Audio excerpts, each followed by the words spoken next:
going to give you today a crash course in how to run your brain for phenomenal success. I have been extraordinarily lucky, not in my early life, but certainly in my adult life, because I am an unusual therapist. I never want to be a conventional therapist, ever. And I've always been fascinated by how the mind works. You know, I spent all my adult life studying human behavior, studying how the mind works. And when you work with people like that, you really see something extraordinary, often very good, but sometimes really how their mind works is actually to their detriment. So when I was in therapy school, I was taught what all therapists are taught. Oh my God, the mind is so complicated. It takes a lifetime to even understand it, let alone master it. And when I started working, I thought, you know what, I'm just not going to believe that, because I was so privileged in working with extraordinary people. I worked out very quickly that you need to know 3 things about your brain. And if you know what these 3 things are, and here they are, and if you understand them and put them into practice, you can have pretty much whatever you want. So I'm going to start with number 3. That is the one that therapists find the most frustrating. Your mind loves what is familiar. It doesn't really like what is unfamiliar. We're still wired as tribespeople, and in a tribe, you didn't really do anything too unfamiliar that was dangerous. So the human mind likes what is familiar, and it doesn't like what is unfamiliar. Do you know how many lottery winners have lost all their money within 2 years of winning it? I met this guy. I was doing a show in Edinburgh with lottery winners who've lost everything. He won 10 million sterling, lost the whole lot in 2 years, works in a biscuit factory, makes £200 a week, and said he's happier. He didn't like that money. What was familiar to him was spending his paycheck every week, and when he got that 10 million, he got rid of the whole lot. So you got to make the familiar unfamiliar. It's not difficult. It changes your life. So I'm working on this show in England, and I'm taking celebrities who are very fat, and I'm making them thin. And of course, weight is an interesting thing. Do you know that 98% of diets fail? 2% succeed. And so some of these celebrities, we gave them everything. Dietitians, exercise machines, a little bit of weight, and then they'd have a pizza to celebrate. After every weigh-in, they'd order ice cream. It's like, no, guys. You've got to make this new behavior familiar. You can't celebrate with Ben and Jerry's. Anyway, the show is very good, and it got sold to America, and I got sold to America. Very exciting. So I've gone to LA. And my producers called me and went, I really need your help. One of our major celebrities, because in America they were bigger in terms of stars and they were bigger in terms of weight too. He said, he's having a meltdown. We're really worried he's going to walk off the show. If he walks off the show, we're kind of screwed. So go to his house today and do whatever you can, keep him on the show. I'm like, I'll go now. He's like, what kind of car have you got? I'm like, I got a Mustang. You rented it for me. Thank you. He's like, okay. You cannot put that Mustang outside his house. You can only have a Porsche or a Ferrari or a Jaguar outside this house. So don't even put it on the street. That will wind him up. Put it around the corner. So I'm driving along to Beverly Hills in my, I thought, very cool Mustang. And I turn up at this like massive, extraordinarily stunning house. I knock on the door. He lets me in. He says, I don't know why they sent some Brit here to sort me out. You know, I've been in every rehab. I've seen every therapist. No one can help me. I'm like, let me see what I can do. And then he said to me, you have the look of my third wife. Something about you reminds me. She was such a disappointment to me. So I'm like, this is an amazing house. Wow. We went, I hate this house. I'm leaving. And I hate my neighbors. I'm moving. So I'm like, okay. And then I noticed he has a BAFTA, and I'm like, you have a BAFTA? He went, do you know what a curse it is to get a BAFTA? Every time I make a film, I'm expected to get another BAFTA. So I'm like, you know what? I know what's wrong with you. He's like, really? What?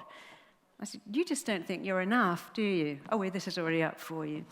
You do not think that you are enough. And considering how cranky he was, his big tears started to leak out of his eyes. He said, do you think that's true? And I'm like, come on, I know it's true, and so do you. I mean, look, you can't have a car on your drive unless it's a Porsche. You've had 4 ex-wives, they've all disappointed you. Your BAFTA is a curse, and you don't like this amazing house. But anyway, look, tell me about your life. So he's now quite mellow, and he's telling me his life. He's raised in a trailer park. They have no money. His dad's a construction worker. When he can get work, the mum works as a night nurse for more money, and they're pretty much dirt poor.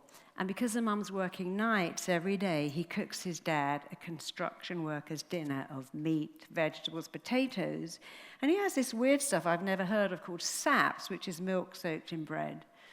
And I'm like, did your dad ever share his food? He went, are you kidding? He would share that with a dog before he even gave me his leftovers. I'm like, well, there it is.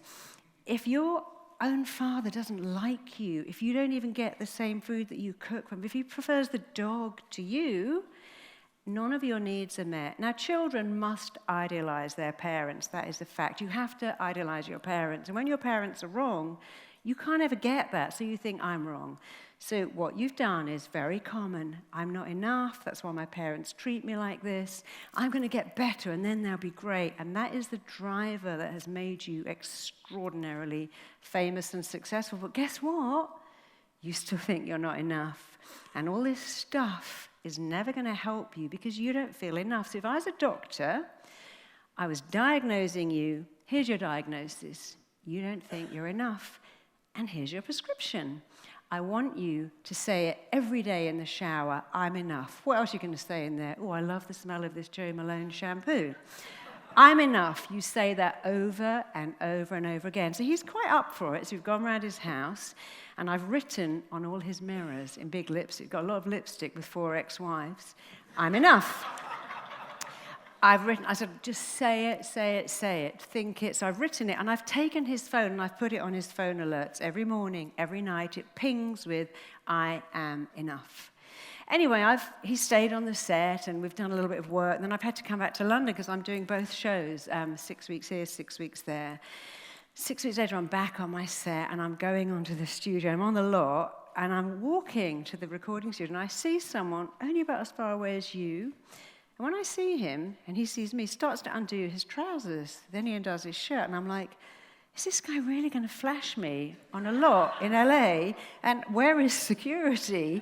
And then I realize it's him. And when I get closer, he went, look at me. I have lost so much weight. Look how flat my stomach is. He said, I never would have believed that those 3 words could change my life. I went, well, they do that. They changed my life. That's why I teach this stuff. He went, no, but guess what? I've sold the Porsche. He goes, I've got a Mini. Now I'm not a fat, cranky bastard. I don't need that Porsche. And guess what else? I've just started to date a hairdresser. He said, all my girlfriends have been models and actresses. He said, I'm having a normal life. He said, it's like amazing.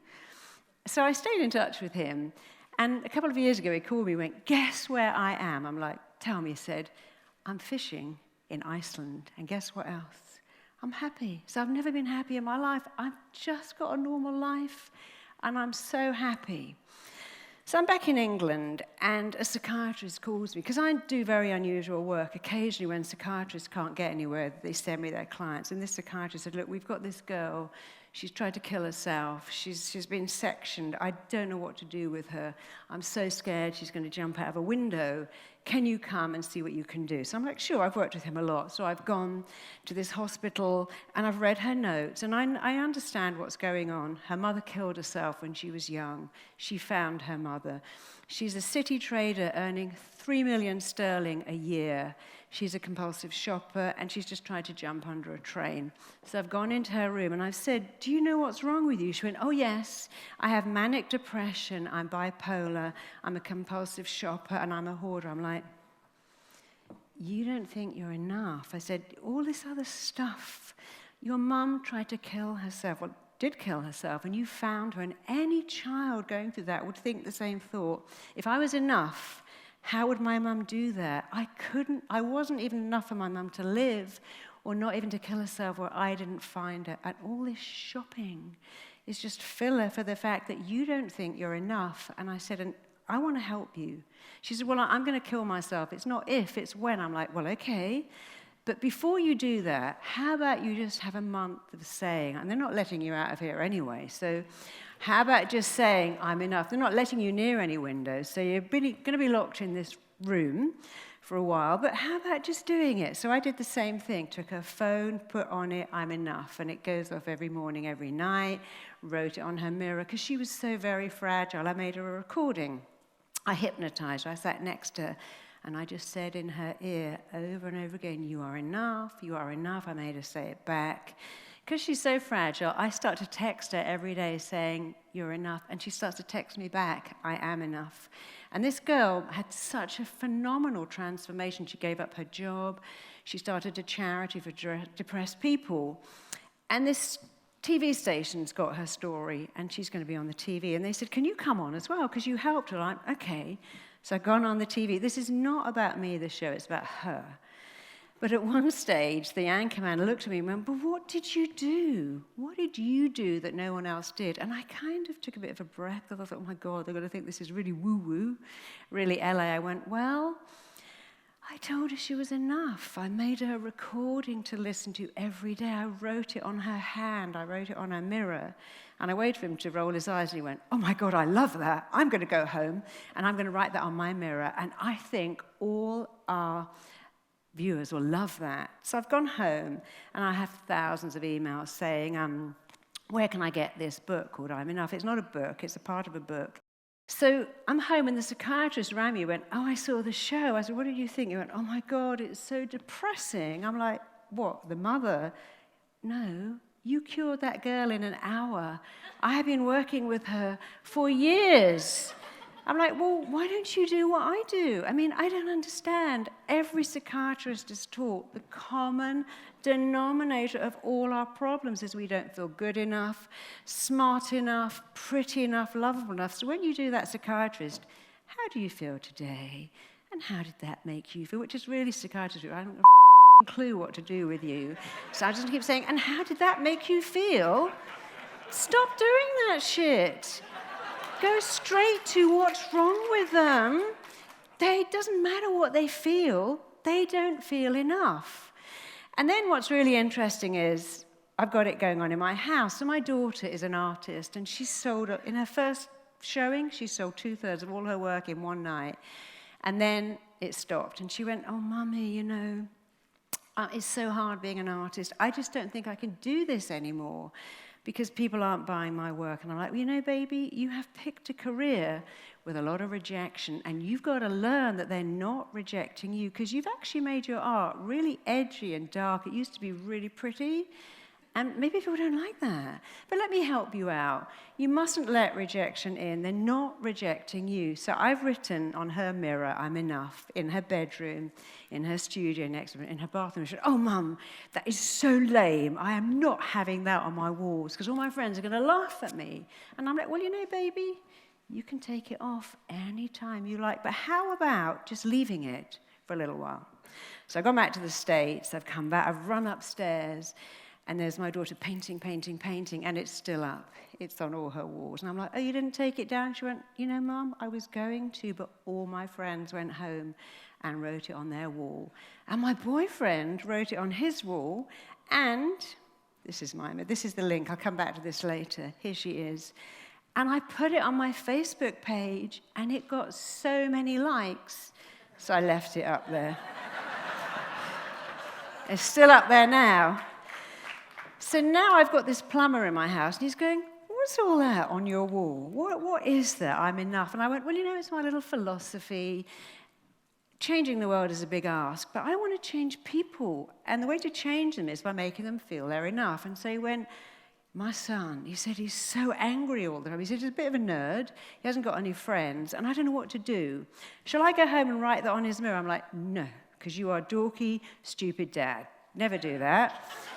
Write it on your fridge in big fridge magnets, and write it on your bathroom toilet mirror downstairs, or if you have a hall, write it there. Anyway, 12 days later, he's back with my plumbing part. I've never had a plumber more keen to get back into my house. He's not going to rip me off, and doesn't even go. He said, oh my God. He said, that's like so weird. He said, he's still a nerd, but he's a happy nerd. He's joined some nerdy club, and he's got some nerdy friends, and he's not angry. He said, but even more weird, my wife, who's going through the menopause, was so sad. She says that every day. he said, now it was, I want to write it on the mirror of every bathroom I'm working in. I'm like, no, you really can't do that yet. Maybe one day. So this I'm enough, it really changes people. So a lot of you in this room, you're interesting people. Creative people are very, very suggestible. It's a huge gift when you understand that if you're creative, you're suggestible. Whatever you tell your mind, it believes. And unfortunately, a lot of my clients are rather like the Philip Seymour Hoffmans, the Heath Ledgers, the Robin Williams of the world, that think they're not enough and give themselves really, really bad suggestions. So I'm sure some of you are going, hey, Marisa, I'm way ahead of you. I have known this for 10 years. I know I'm enough. I don't need this stuff, which is great. What about your children, your wives, your husbands, your staff, your friends, your family? They really need this stuff. So last month, I got this very interesting job. Condé Nast said, fly to Paris. We want you to speak to the editor of every single Vogue and every Vogue Traveler and all our magazines about why magazines aren't selling. It's like, oh, that's not really my remit, but hey, whatever. So I've got on Eurostar, gone to Paris, and I'm going to tell them the truth. Do you know why magazines don't sell? Because you make women feel they're not enough.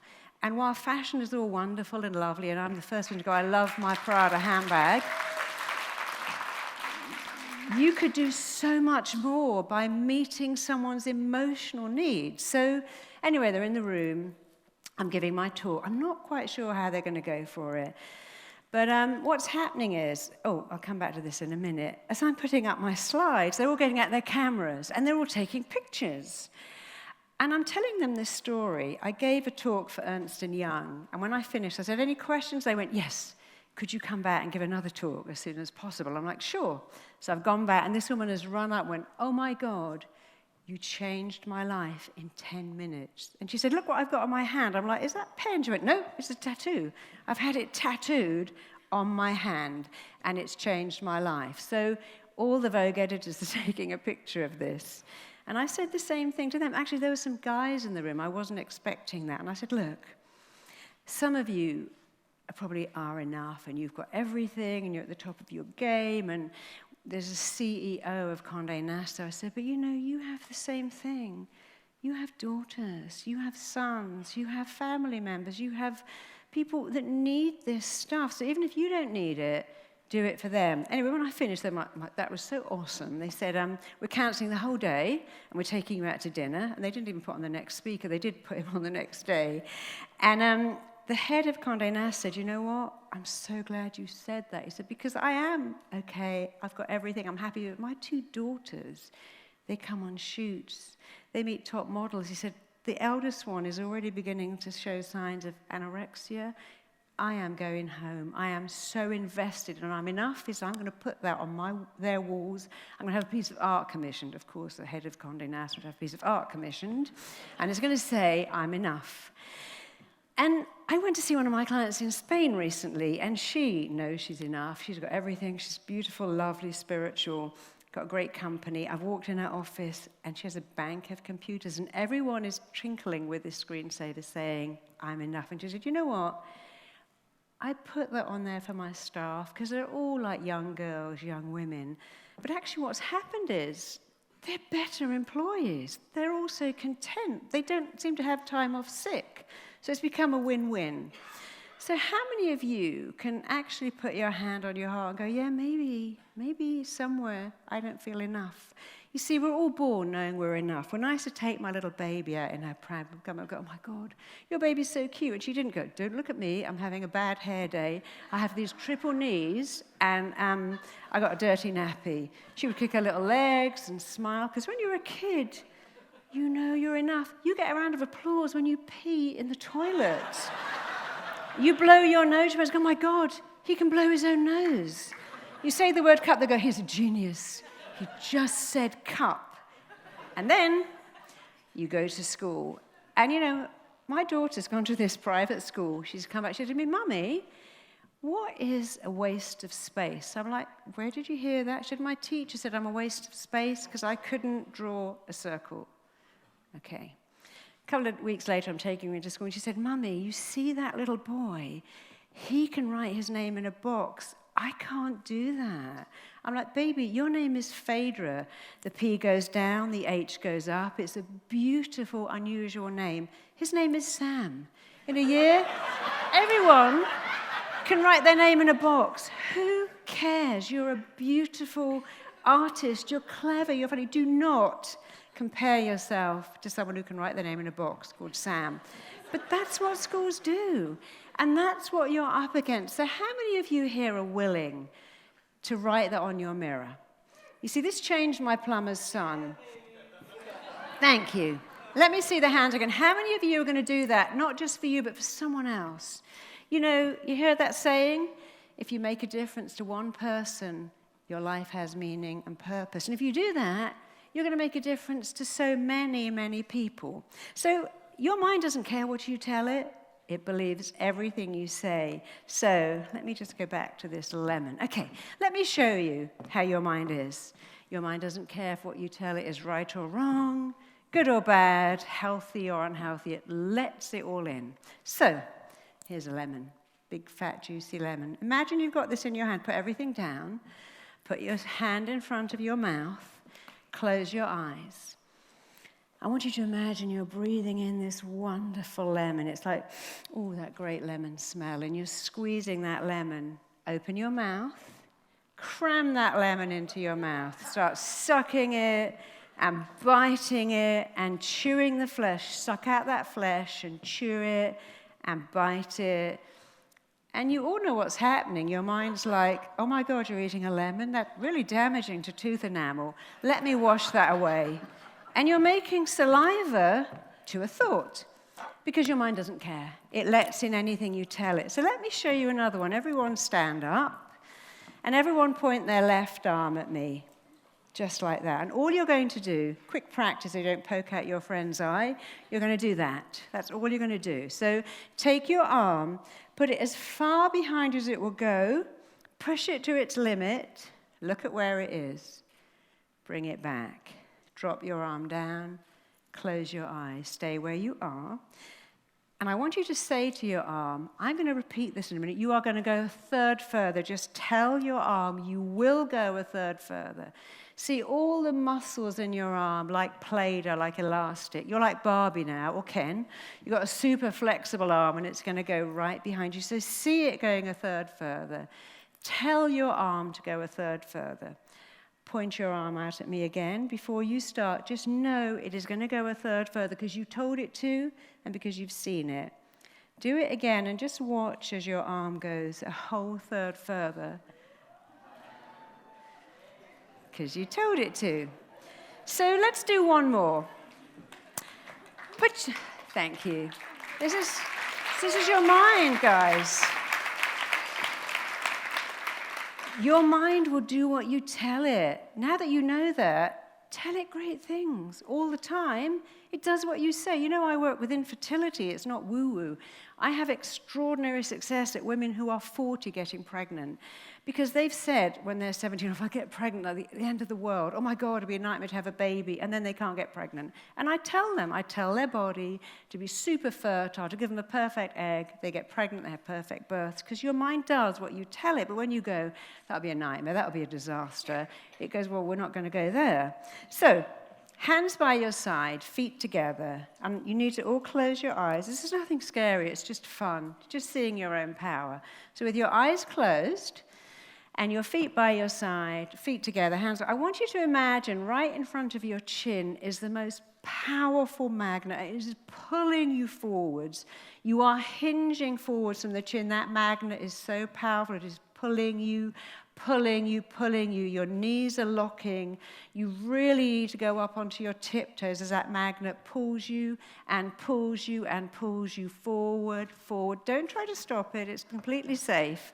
And now, eyes closed, that magnet has gone to the back of your head, and your whole head is pulling backwards, backwards, backwards. You're leaning back, you're hinging back, your knees are locking, your toes are coming right up into the air as that magnet pulls you backwards, backwards, backwards. And now, it's gone right to the left of your left shoulder. And just like the Leaning Tower of Pisa, you are leaning. Your ear is pulled to the left. Your whole body is hinging. You're going right onto the side of your left foot as that magnet pulls you and pulls you and pulls you to the left. And open your eyes and take a seat. You see how powerful you are. Your mind does whatever you say. So I don't understand people going, oh, I'm going to fuck that up. That's not going to work. I know I'll get that wrong. That's going to be a disaster. So make the familiar unfamiliar. One of the things that I find so interesting with the familiar, these are all the things that come in all the time from I'm Enough. One of my clients, someone made her this cake. I love this. One of my clients made that for me. Isn't that fantastic? I mean, if you can tell yourself a magnet's going to pull you off your feet, well, how about telling yourself that every single day? One of my clients just made that. You can't really see it. She sent me this beautiful work of art, and it says in the middle, I'm enough. Personally, I'd have that in massive letters because it's the most important thing, but that's a lovely gift. Oh, okay, we'll go back. So one of the things that's really, really important to make familiar is praise, and one of the things to make unfamiliar is criticism. And if criticism is familiar and praise is unfamiliar, guess what happens? I might say to you, I love that talk you gave earlier, and you're going to go back, do you know it wasn't very good? I forgot the best bit. And the other person was much better. I might say to you, I love that shirt, and you're going to go, I've had it for 5 years, got a hole in it, I got it in a second-hand shop. What are you doing? You don't like praise because it's unfamiliar, so you're rejecting it, and you are adding in criticism, because that is familiar. Who here does that? Anyone here do that? Okay, you've got to stop, because I told you to. You've also got to stop. Creative people are massively suggestible, but you've really got to stop because, so this is the wrong way around, the major cause of depression are harsh, hurtful, critical words that you say to yourself over and over again. Scientists know this. They've known it for 10 years. I'm going to tell you that again. The major cause of depression is harsh, hurtful, critical words that you say to you. So we know that praise massively boosts your self-esteem, and guess what diminishes it? Criticism. Criticism withers people, praise builds them up, but your own praise is more effective than someone else. If I said to my PA, oh my God, you're indispensable to me, I just love you, could you work all weekend? I have an agenda. But when you praise yourself, there's no agenda. So I'm working with this novelist, and he's really, really very, very depressed indeed. He's right on the edge. And every time I say something to him, like, oh, my dad loved that film. He goes, oh, it was terrible. The director got it all wrong. The casting agent was wrong. He cannot let him praise at all. And his story, so when he was 17, he was in love with this girl in his village. She was in love with him. His parents wanted to move 300 miles away. He didn't want to go. And the girlfriend's parents said, you can come and live with us because she'll be heartbroken if you move. And his parents said, if you move, we will never speak to you again. So he moved. They cut him off at the knees. They didn't even give him an address or a photo. They never saw him. He married this girl, had 3 children, hugely successful, and she died. And her parents died in an accident, and now this guy is alone and devastated. And he finds his parents, and he says to them, I'm all alone, I just need you. They're like, okay, well, look, you've done very well. Could you buy us a house? Okay, with a swimming pool? Okay. So he's bought them this amazing house, and they are the most critical, mean, withholding people who've never praised him. And his dad's died. And now he's gone into this deep depression. And I understand that because he's never got praise. So I'm talking about this missing thing. And I've said to him, listen, what do you want? What did you want your dad to say? And I knew what it was. He couldn't even say it. So I put my hand on his shoulder and I went, you are a good son. His shoulders started to shake. He started to shake. He cried so much. He couldn't even hear me. So then I went, listen, let this in. You are a good son. Your dad is never going to tell you. The fact that he's dead is irrelevant. He wouldn't say it when he was alive, but you say it. So I'm now making him say, I'm a good son. I'm a good son. I can't even tell you how it transformed him. So how many of you here have got a missing part. Something, some teacher, parent, ex-girlfriend, boyfriend, someone has never said to you that you like to hear. And it's all pretty much the same stuff. I'm a good kid. I'm a loving person. I'm clever. You know, my teachers always told me I was stupid. And I let that in, and now I don't let it in. So, and I thought I was hideously ugly too, but it doesn't matter because you can change. So everyone close your eyes, and you're going to say out loud what it is you want to hear. No one's listening to you because we're all doing our own stuff. So I want you to say it. I am. Say it out loud right now. Make it familiar. Okay, I want to hear you. Say it louder. Keep going. A good person, a loving daughter, a fantastic employee. I don't care what you say. Finish the sentence. Keep going.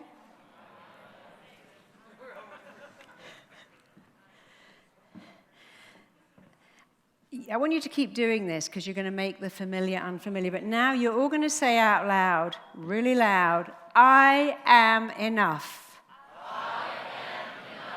I am enough. I've always been enough. And now I know that I'm enough. Everyone else knows it too. And I will always be enough. And open your eyes. So what you're doing here is you're making the familiar unfamiliar. But the other thing about the brain, which is really interesting, is that it does what it thinks you want. And you've got to be very careful telling your brain what you want. So when I'm working on the show, I'm watching these Marines, and I'm noticing that these Marines are running up a hill in pitch black with a miner's light on their head, carrying their own weight in a backpack, and they're singing. And this is how the brain works. So the Marine's running up the hill, and he's singing, and the mind's going, you seem to be running up a hill in the pouring rain with a miner's light strapped to your head through sheep shit with half your body weight in your back and you're soaking wet. And the Marine's going, yeah, bring it on. I love it. I'm singing. And the brain's like, oh, yeah, I kind of am getting that with the singing. You like this? Well, if you like it, I don't need to do anything. But, of course, the celebrity is like, if you think I'm going out in that rain with a miner's light on my head, you are insane. If you think I'm exercising in the rain, you're mad. So they told their brain they didn't want to do it. So you've got to tell your brain what you want. So what happens when you say, oh, God, I'm working so hard. I really want to have a day off. I'd love a week off lying in bed. Your brain's like, so this is you. I've got to work all weekend. I want a week off. I just want some time to myself. Your brain's like, you want time to yourself? Leave that with me. There you go. I've given you the flu. How cool is that? Now no one's coming near you. Because this is not communicating with your brain. So if you have your own business, you just do it a little differently. Okay, I'm working all weekend. It's kind of hard, but hey, I want my own business. I want success. I'm choosing to do this. These two words, I'm choosing to do this, and I'm choosing to feel great about it, will change your life. So you go, I'm choosing to do this. I'm choosing to work nights. I want this. I want to write my book through the night. I feel good. And your brain's like, really? Oh, really? And let me use even more important words. I'm elated writing my book all night. I'm delighted to spend weekends working. Your brain's like, yeah, I'm getting that with the words. Nothing for me to do except I can set you on fire. You're going to write through the night now because you love this stuff. Your brain doesn't care. So you've got to be very careful how you communicate with your brain. So who here isn't having great communication at having their mind understand? They want to be really healthy and fit and have a great diet and not eat cake or pizza. Okay, so this is bad communication with the brain. I'll give you a quick demo. So you're in a restaurant and you go, oh my God, they have pizza. I love pizza, but I'm on a diet. And your brain goes, pizza? Oh, you got to eat the pizza. You love pizza. No, I'm on a diet. Yeah, but last time you went, oh my God, this is better than sex. Your brain's like, eat the pizza. No, I'm having salad. Your brain's like, salad? When did that ever give you intense pleasure?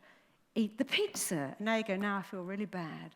I've eaten the pizza. I feel guilty. Your brain's like, have more pizza. That's why we call it comfort food.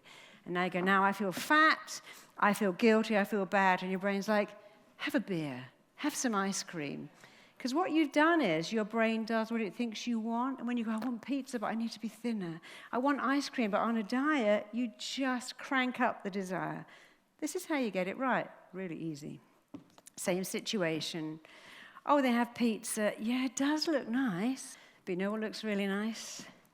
Pizza looks nice, but what looks really nice is when I get on the scales every day and I'm my perfect weight, when my clothes look great. And your brain's like, no, you love pizza. Yeah, I thought I loved pizza, but actually I love being fit and healthy. Really? Really? And just so you know, I'm going to use words like, it thrills me to eat salad. It delights me to take control of my health. It makes me feel good. When I'm 95, I can eat pizza. Right now, I want to look really hot in my underwear, maybe out of my underwear too.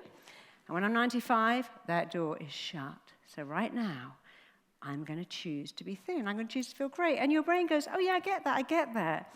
And you know what? I didn't learn any of this from a book. I learned it from my clients. I've got sent to work with this actress who's stunning, and she's not eating. And they've had to shut down the set because of what she did. So what she's done, she eats cotton wool soaked in 0-calorie squash every day, and sometimes blotting paper. That's her varied diet. Cotton wool, blotting paper, 0-calorie squash to fill up her stomach. And she can do it if she locks herself in the trailer while they're filming.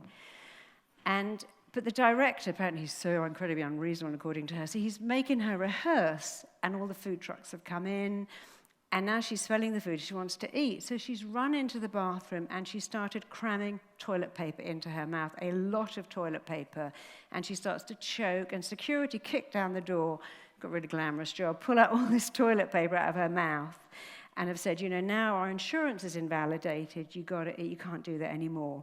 So they brought me in, and she said, listen, I am not giving that up.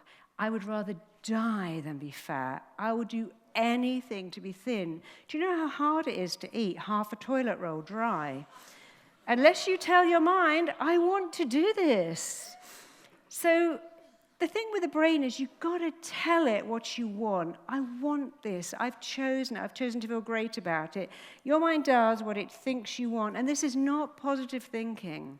This is clear, precise, specific programming with your mind. When you tell it, I want this, I've chosen it, I love it, I feel great about it. Why do you think junkies can squirt heroin straight into their eyeball or inject themselves into the nipple or into their perineum? Because they say, this is fantastic. You and I wouldn't say that. Your mind doesn't care. So tell it great stuff. So the third thing about the mind, I'm going to race through this a bit. See, these are all the words we use. This is hell. This is driving me insane. Your mind responds to two things: the pictures you make in your head and the words you say to yourself. There is nothing else. And now that you know that, you can change the pictures. You can change the words. There's no hell in your supermarket. It isn't a torture to be in traffic. So when you get on a plane, what do you think? See, I'm waiting to get on a plane. I'm at the front of the queue, and this woman in front of me is crying. She's shaking. She's having and her husband's begging and pleading, please, baby, get on the plane. And the ground crew are like, okay, we've already called staff. We're now taking her bags off the plane. She cannot get on the plane like that. So I'm like, oh, my God. Now they're going to take her luggage off. We're all going to miss our slot. I've got to see this client. I've got 1.5 days to see him, and the flight's going to take her off 3 hours late. So I've said, listen, let me help you. I would have helped her anyway. I said, what's going on? And she said, well, I'm terrified of flying. She said, look at that plane. That's a flying coffin. I'm like, well, that would make anyone terrified of flying. So I said to her, what did you do last night? I knew. She said, oh, well, I did all my laundry. Why is that? Well, if I die, I don't want anyone going through my laundry basket. I'm like, do you do that when you go to the store? No, of course I don't. I'm like, no, because you don't even have a fear of flying. Do you know what you have? You have a fear of not being in control. But guess what? When you change the pictures in your head, it changes everything. So I can get you on that plane in a few minutes. And I was telling her that I took my daughter on a ride to Disneyland. I thought we were going to go round and round. We got on this thing. It went up, and then it went down. I thought my brain was going to be scrambled in my head. I can't tell you how much I hated it. My daughter started screaming. She couldn't, so I started shouting out, oh, I love this. This is fantastic. This is amazing. My daughter's looking at me like, really? And when we went down again, she goes, Mum, did you like that? I'm like, no. But I knew that if I started going, oh, my God, I hate it, I'm going to intensify the pain. And if I say I love it, my brain's confused. She goes, well, I was confused. Halfway through, I kind of started to like it. So I was telling this one, I said, when we get on the plane, we're going to confuse your brain. We're going to hold hands. And we're going to go, I love it. This is like being at a fun fair. So she's like, okay. And then she said to me, do you want me to lie to my brain? I'm like, hell yes. I want you to lie and cheat and steal. She's like, what? Yeah, lie to your brain, cheat fear, and steal back that phenomenal confidence you were born with as a kid. You didn't even know what fear of flying was. So lie, cheat, and steal. And then she said to me, so we got on the plane. She's lying, cheating, stealing. It's a great therapist title. Don't you think it's the title of my new book? Because I'm very unconventional. I love that. All these therapists going, oh my God, how could you call a book Lie, Cheat, and Steal? That's so disingenuous. Anyway, we got on the plane. I hold her hand. We pretend we're at the fun fair. We take off. And then she looks at me and went, oh my God, why did no one tell me how easy this is? Can it be that easy? Yes, it can. And then she said to me, well, why doesn't everyone know about this? I'm like, yeah, I'm working on that. I need a lot of help. So you guys can really help me with this thing. So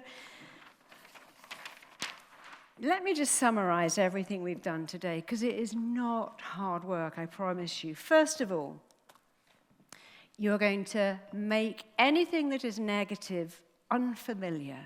You're going to make anything that is positive really, really familiar. You're going to change the pictures in your head. You're going to change the words. And you're going to tell your brain what you want. Never forget that magnet, because it's going to tell you what you want. See, you can even, when you get your brain, you can even hold lions once you get your brain in a different state, because you just become fearless. Anyway, that's slightly irrelevant. That wasn't even supposed to be there, but never mind. So, tell your brain what you want. Make the familiar unfamiliar, the familiar unfamiliar if it's negative. Change the pictures and words in your head. And finally, use these words all the time. I have chosen to do this. I've chosen to feel great about it. And I'm enough. And if you just did the last two, if you only did the last two, that is so phenomenal. So I'm not going to tell you that this will change your life. Hell no. I'm going to promise you. I'm going to guarantee you that if you tell yourself you're enough, use those words, I've chosen this. Tell your brain what you want using really specific, detailed, up-to-the-minute, relevant words. You can have whatever you want.